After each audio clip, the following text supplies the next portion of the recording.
Next ব্লগতে বলেছিলাম যে আমি ভিডিওটা ঘোরাতে পারছিলাম না, তাই আমি ঠাকুরের ওটা দিতে পারি না। আজ আমি বলছি, আপনারা বলছেন যে কেরম করে দুর্গা ঠাকুর বাড়িয়েছেন। এই যে আপনারা আগে আমি দেখাচ্ছি বিশ্বকর্মা ঠাকুরটা। এই যে দুর্গা ঠাকুর, প্রথমে দুর্গা ঠাকুরটা বানাতে গেলে আপনাদের এই ব্যাকগ্রাউন্ডটা তৈরি করতে হবে। পেন্সিল দিয়ে এরকম এঁকে নিতে হবে, সব মুখ চোখ সব এঁকে নিতে হবে প্রথমে। তারপরে আপনারা কীভাবে একটা পেপার কার্ডবোর্ড নেবে, কার্ডবোর্ড নিয়ে এই সাইজ করে কেটে নেবে, কেটে আঠা দিয়ে আটকে দেবে। আঠা দিয়ে আটকে তবে এরকম করে পেছন দিয়ে স্ট্যান্ডটা দেবে। এই যে স্ট্যান্ডটা, স্ট্যান্ড দিয়ে দেবে। তারপর রং করে নেবেন এই কালারে যা ইচ্ছে এগুলো সব রং করে নেবে।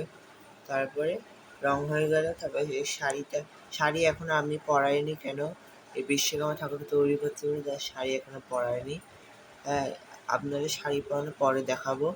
এই যে মায়ের চক্ষুদান হবে মহালয়ের দিনে মায়ের চক্ষুদান হবে, তাই এখনো চক্ষুদানটা করেনি। ঢাকের তালে সাজ হবে, প্রত্যেকবার সাজ হবে, প্রত্যেকবারই একই সাজ হয় ঢাকের তালে।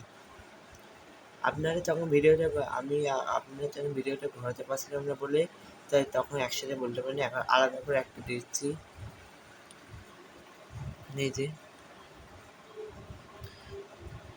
জাস্ট শুধু একটা পেপার, আঠা, কাঁচি, পেন্সিল, রাবার আর কার্ডবোর্ড, এই দিয়ে পেপার দুর্গা হয়ে যাবে।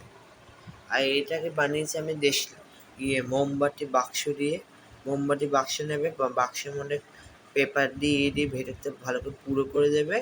পুরো করে একটু চেপে তারপরে দিয়ে পেপার দিয়ে আটকে দেবে, হয়ে গেল। এখন এগুলো রং করা হয়নি। এই দুই পেঁচা, হাঁস, ময়ূর এগুলো রং করা হয়নি এখনো। সব রং করা গেছে, এগুলো এখন রং করা হয়নি। চালচিত্র পুরো ব্যাকগ্রাউন্ডটা এবছর একটুখানি বড় করেছে বিশ্বকর্মা ঠাকুর। গণেশ ঠাকুরটা আপনারা দেখে ভিডিও করতে পারেনি, তাই এবছর একটু বড় হয়েছে।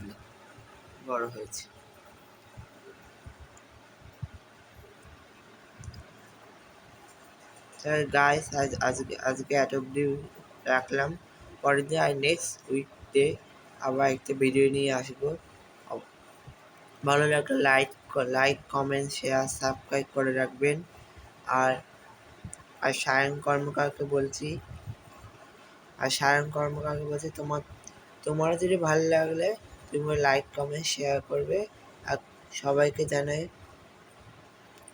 এই দুর্গা পুজোয় এবার আমি মাকে ঢাকের সাজাবো, তাই আপনাদের দেখাবো। আজকে এই পর্যন্ত ব্লগ, টাটা।